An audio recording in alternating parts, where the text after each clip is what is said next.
Varahi silks వారి grand festive celebrations పొందండి 10,000 రూపాయలు ఆపై కొనుగోలుపై బంగారు నాణెం ఉచితంగా.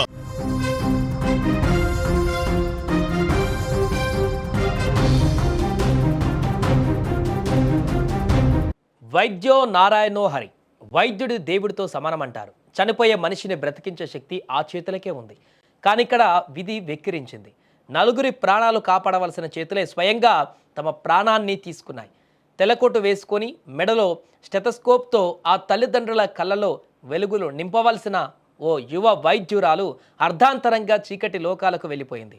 సిద్దిపేట ప్రభుత్వ మెడికల్ కాలేజీలో చోటు చేసుకున్న ఈ విషాదం ఇప్పుడు 2 జిల్లాలను కన్నీటి సంద్రంలో ముంచేసింది.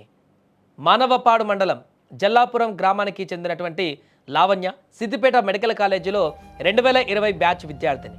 ప్రస్తుతం ఆమె అక్కడే హౌస్ సర్జన్గా విధులు నిర్వహిస్తోంది.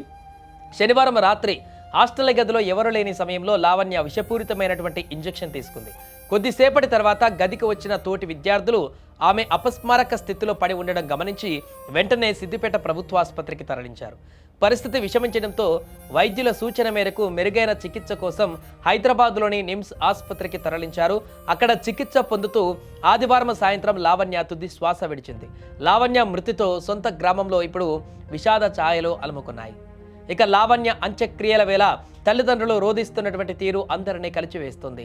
బిడ్డా సెలవులకు ఇంటికి వస్తావనుకున్నాం, ఇలా శవమై వచ్చావేంటి తల్లి అంటూ ఆ తల్లి గుండెలు బాదుకుంటుంటే చూసే వాళ్ళ కళ్ళు చెమర్చాయి.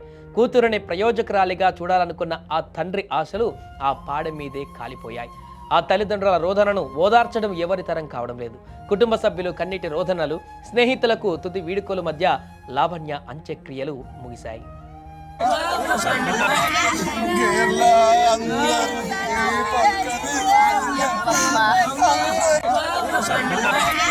Kerala